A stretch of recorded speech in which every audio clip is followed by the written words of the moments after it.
chaos is brewing in Minnesota. And if you're part of Viking Nation, you need to sit down for this one.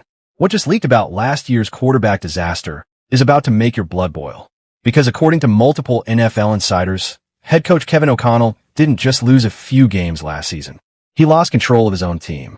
And the fallout from that decision is still shaping everything happening in Minnesota right now. From Jordan Addison's uncertain future to a defensive reunion that might just save this franchise's season before it even begins. Before we get into it, if you're new, that is not speculation. That is not a rumor cooked up on social media. Multiple NFL insiders have now confirmed it, and it is one of the most stunning power plays this league has seen in years. The man at the center of it all is Kevin O'Connell, and what allegedly happened to him behind those closed doors is the kind of story that changes how you view an entire franchise. Word around the league is that O'Connell wanted a proven veteran quarterback under center last season. Not one, not two. 3 different names were reportedly on the table: Sam Darnold, Daniel Jones, and yes, even Aaron Rodgers. And the front office said no to every single one of them. Let that sink in for a second. Aaron Rodgers, a future Hall of Famer, reportedly wanted to play for the Minnesota Vikings. He wanted it. And the answer from the front office was still no. Why? Because they were committed to J.J. McCarthy, a quarterback who at the time had never taken a single professional snap. That decision, according to insiders, was final. No debate, no negotiation, no matter what their own head coach wanted. But it doesn't stop there. Reports also suggest there was a very real chance Sam Darnold could have been benched during the playoffs in favor of Daniel Jones. That's how unsettled this quarterback situation truly was behind the scenes. Minnesota reportedly activated Jones on the roster late in the season for exactly that reason. They wanted him ready. And then Jones walked away in free agency, heading to Indianapolis, where he believed he actually had a real shot at winning a starting job, because Minnesota's front office was that locked in on McCarthy. When the general manager who oversaw all of this was eventually fired, the reaction around the league said it all.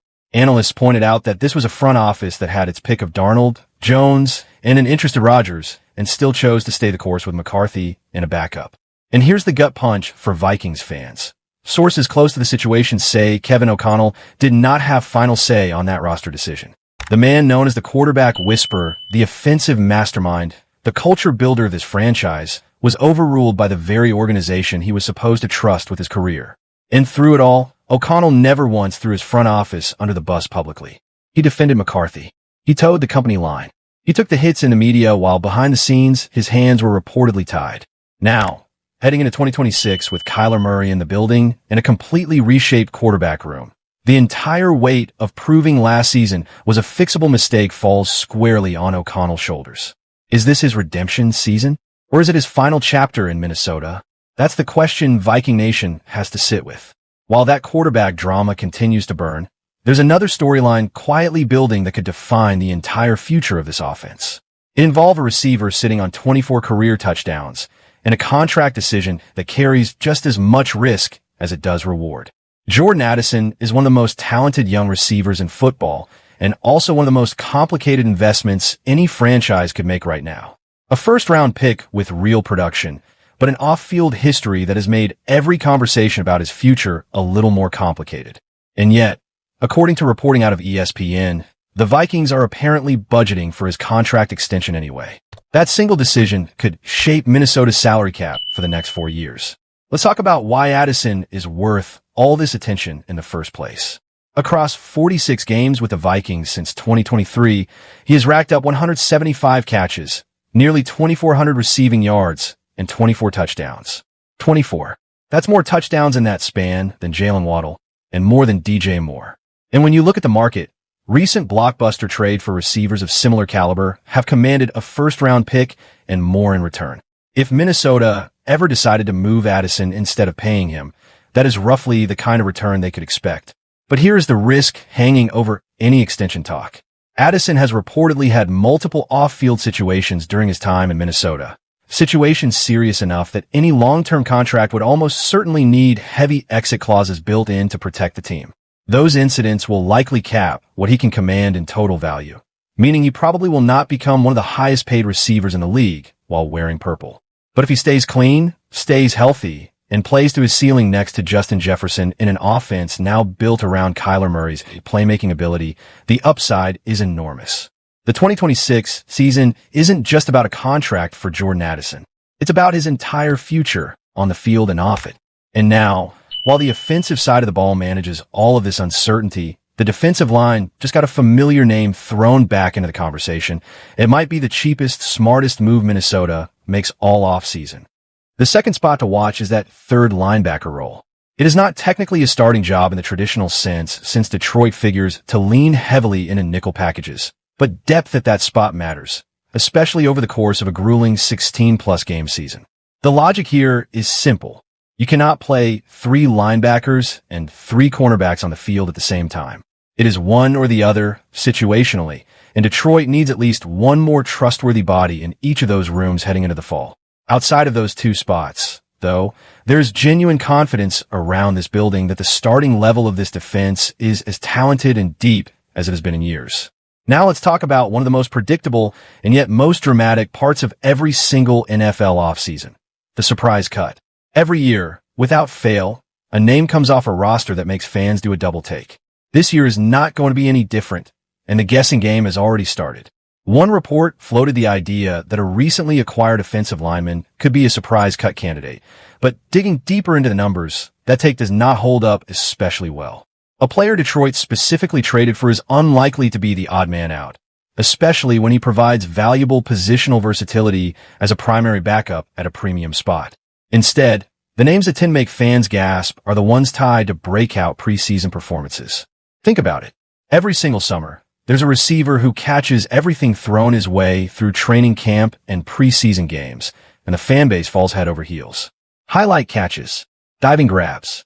Everybody online proclaiming this is the next great value pickup. And then cut down day arrives, and that same player is let go without a second thought. Or a running back busts off a long touchdown run late in a playoff game, gets the whole fan base buzzing about his future role, and within a few months, he's off the roster entirely. That is how surprise cuts actually work in the NFL. It is rarely about talent alone. It's about numbers, scheme fit, and depth at other positions across the roster. There are a handful of names on this roster that would qualify as a legitimate shock if they were let go. Players who have started games, who have shown real flashes, and who fans have grown attached to. A backup tight end who has been a reliable safety net. A developmental offensive tackle who is supposed to be part of a long-term plan. A rotational defensive lineman who has quietly logged real snaps. Any one of those names hitting the cut list would send a jolt through the fan base.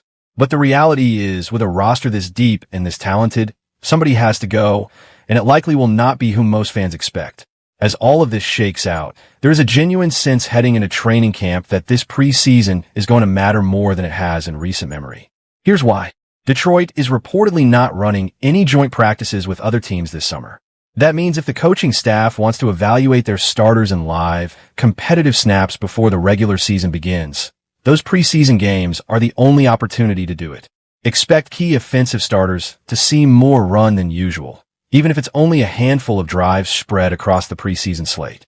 This matters because Detroit's offense has had a well-documented habit of starting painfully slow over the last several years, even under strong coaching.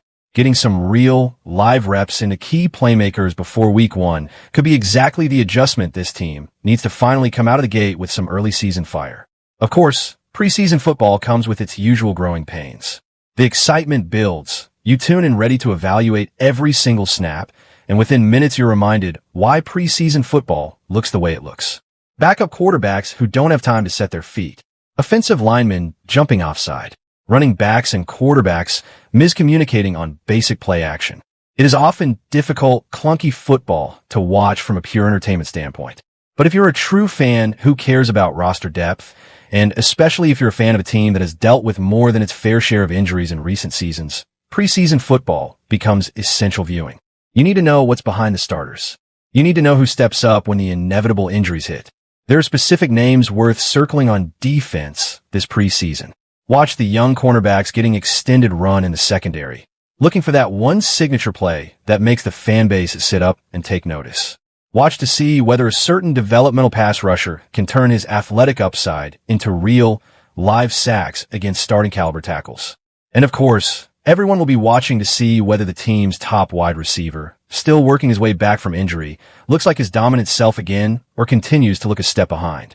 These are the storylines that will define not just the preseason, but potentially the trajectory of Detroit's entire 2026 campaign.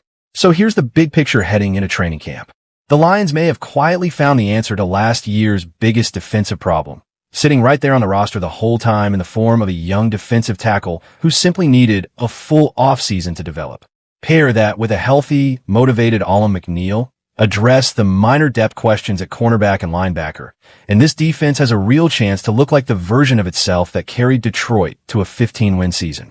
Add in the drama of roster cutdowns and a preseason slate that actually matters this year, and Lions fans have every reason to be locked in for the next several weeks.